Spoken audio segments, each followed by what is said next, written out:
Alvin is a fighter, and on top of that, he's got a team, like he is too, of investigators, so to speak, who are doing a lot of hard work exposing what's going on behind the scenes to brainwash your children. Although Alvin calls it something different. It's not really brainwashing. I'll let him say it. But his latest is right there, posted at Courage is a Habit, also on X as well. The most dangerous woman you've never heard of, Renee Hobbs. I can't wait. Alvin, Louie, how you doing? I'm doing good, brother. It's always wonderful to talk to you. Yes, sir. So, what is this? Who is this? And what has she been up to? So Renee Hobbs heads an organization called the Media Education Lab. Oh.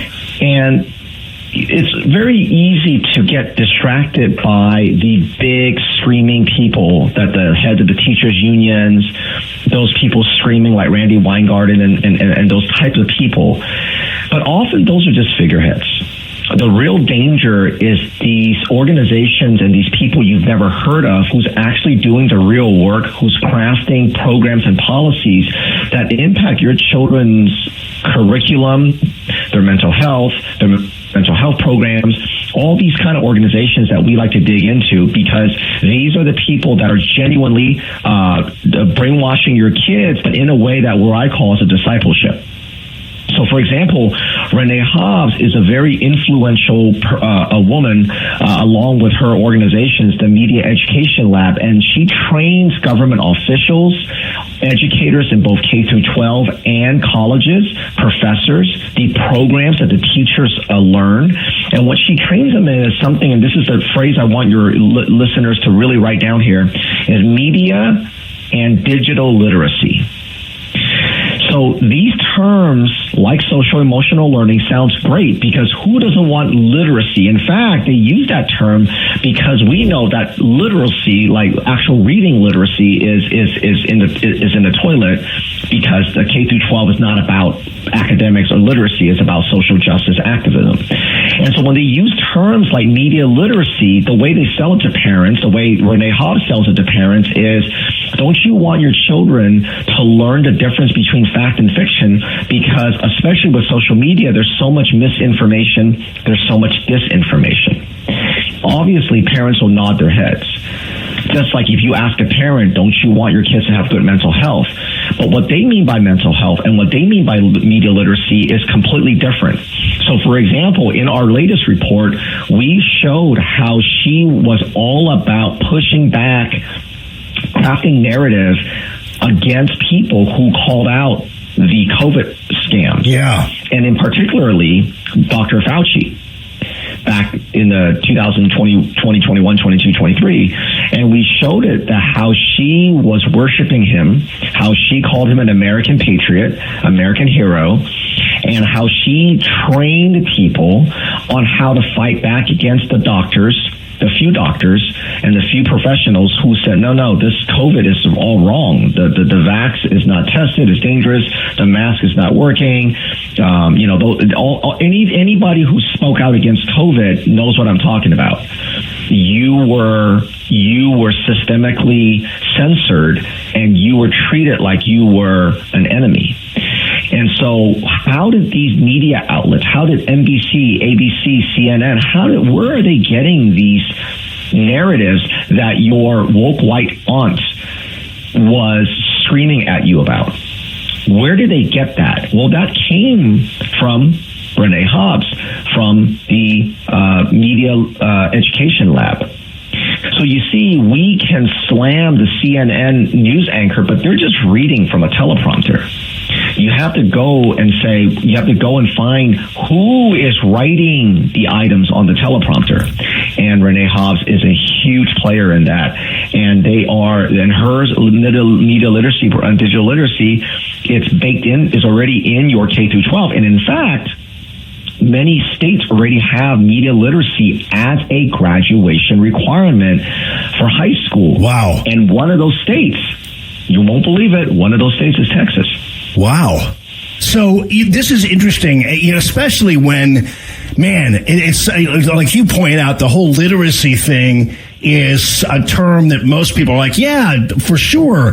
But it's kind of like it all depends who's teaching it. And you know these liberals like Renee Hobbs and the others, of course, she's covering for Fauci. As you point out on X, she was pushing the COVID shot, all this kind of stuff.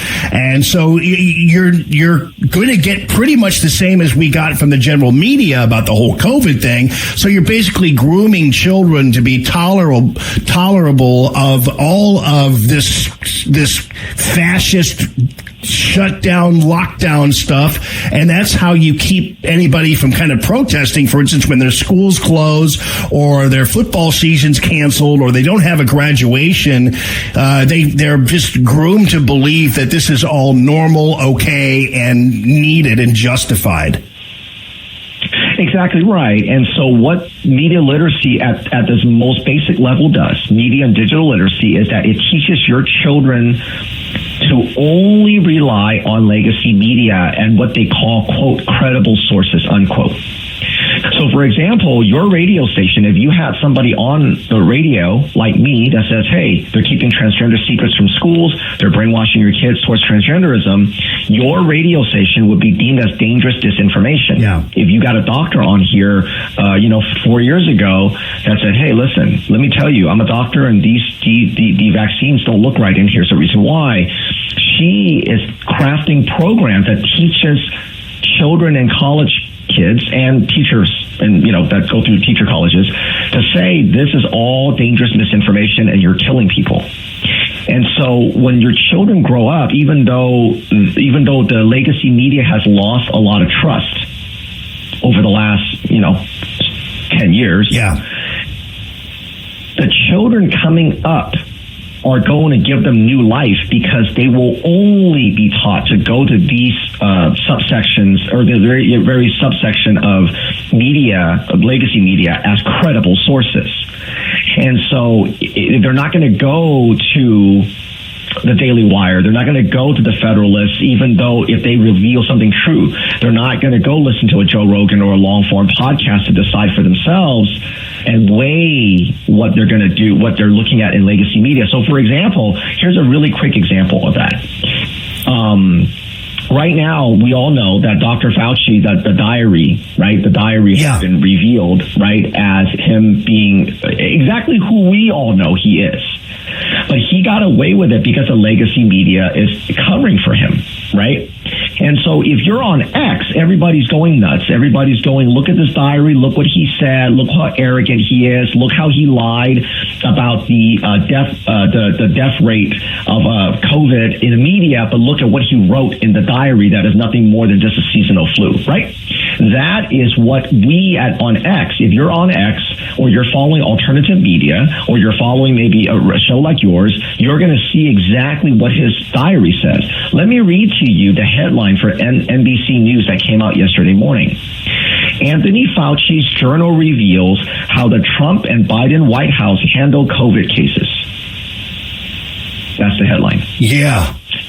Wow. And so when you talk to your woke white aunt that's doing, No Kings protests, if you ask her about the diaries, or even if you don't have a woke white aunt, if you just ask someone in your family or your friends who are not on X and who don't follow alternative media, and you go, hey, did you read about the Anthony Fauci diaries that Ron Paul exposed? They will either tell you, no, I haven't heard anything of it, or I did, but it's not really anything. It's just a lot of right-wing conspiracy theories. He did save a lot. He's a hero. He saved a lot of lives. Yeah. That's media literacy. That is media and digital literacy. So this is not exciting, sexy stuff. This isn't hey, I found a school counselor that is saying, I'm going to trans this child and give her a binder or a tucker or give him a tucker.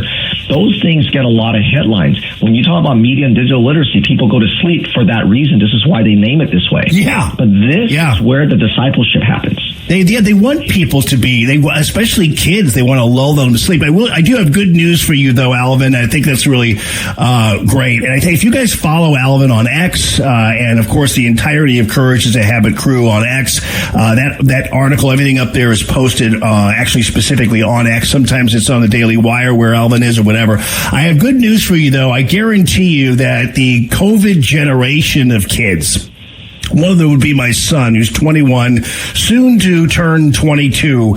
You'll never see them pick up a New York Times, and you'll never see them tune in to the NBC 5:30 news. They're done with this, and so that's the good news. And hopefully, there's a whole new generation of kids who are going to be resistant to this. But without you exposing it, their parents and some of the people who aren't paying attention can't actually tackle it. So, Alvin Louie, I appreciate you as always being on the show with me once a week. It's great. Courage is a Habit is one of the great finds, and I'm really super glad I found you. And so I appreciate you. I hope you have a great, wonderful, and blessed rest of your week, my friend. For podcasts, articles, and more, find us on newstalkstl.com.